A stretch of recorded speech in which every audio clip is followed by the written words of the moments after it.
مہینہ ہے یہ وہ مہینہ ہے جس میں آپ صلی اللہ علیہ وسلم اس دنیا میں تشریف لائے، اور یہی وہ مہینہ ہے جس مہینے میں آپ صلی اللہ علیہ وسلم اس دنیا سے پردہ فرما گئے۔ آپ کا آنا بھی اسی مہینے میں ہے اور آپ کا جانا بھی اسی مہینے۔ تو اگر آپ صلی اللہ علیہ وسلم کے آنے کی اگر خوشی ہے، آنے کی اگر اس مہینے میں خوشی منائی جائے گی، یا کہا جائے کہ اس مہینے میں آپ صلی اللہ علیہ وسلم کی آمد کی وجہ سے خوش ہونا چاہیے، تو یہ بات تو صحیح ہے کہ آپ صلی اللہ علیہ وسلم کی آمد کی وجہ سے صرف اس مہینے میں نہیں، پورے سال خوشی منانی چاہیے۔ سال کا ہر ایک دن سیلیبریٹ کرنا چاہیے، کیونکہ یہ جو نعمت ہمیں ملی ہے، اگر ہم حقیقت میں اپنے آپ کو اپنے گریبان میں جھانکنا شروع کر دیں، اپنے آپ کو دیکھنا شروع کر دیں، تو ہم اس نعمت کے اہل نہیں تھے، ہم اس نعمت کے مستحق نہیں تھے۔ اللہ رب العزت نے بغیر مانگے یہ نعمت ہمیں عطا کر دیا۔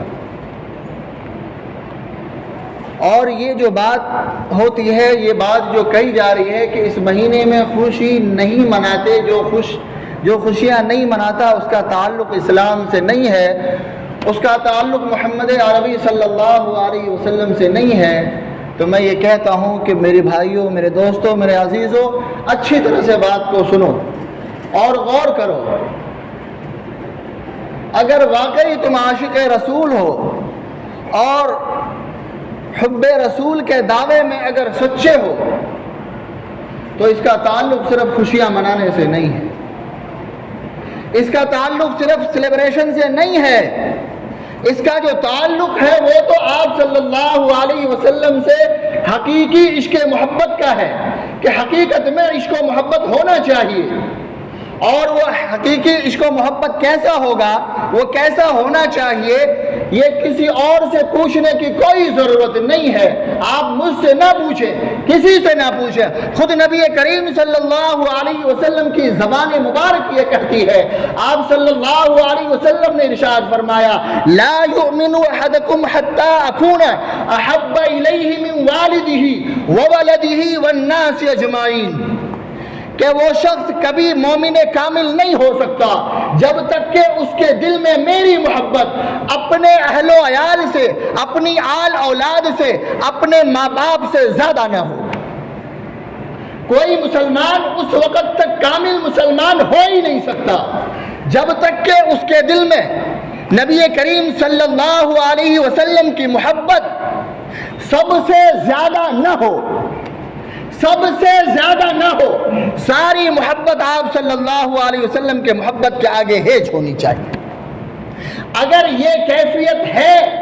اگر اس کیفیت تک پہنچ گئے ہیں ہم،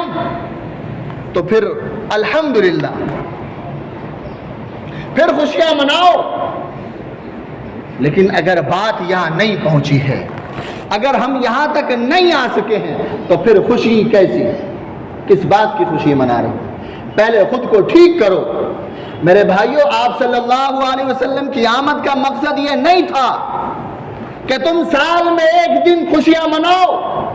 اور خوشی منانے کے نام پر جتنے غیر شرعی کام ہیں، ہر وہ کام جس کو اللہ اس کے رسول نے ناپسند کیا ہے، وہ سارے کام کر ڈالو۔ نہیں، اس کی اجازت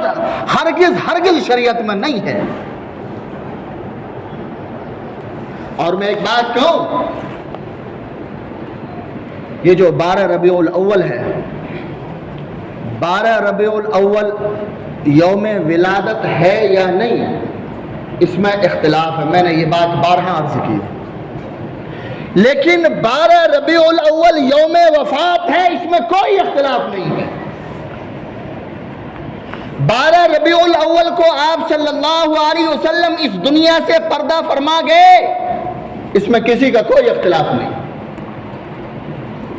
آپ صلی اللہ علیہ وسلم کی آمد کا جو دن ہے، جو تاریخ ہے، جو سب سے مضبوط روایت ملتی ہے، وہ 9 ربیع الاول اور 8 ربیع الاول۔ یوں تو روایات کئی ہیں، 12 بھی ہے، 14 بھی ہے، 17 بھی ہے، کسی نے 28 کا بھی ذکر کیا، لیکن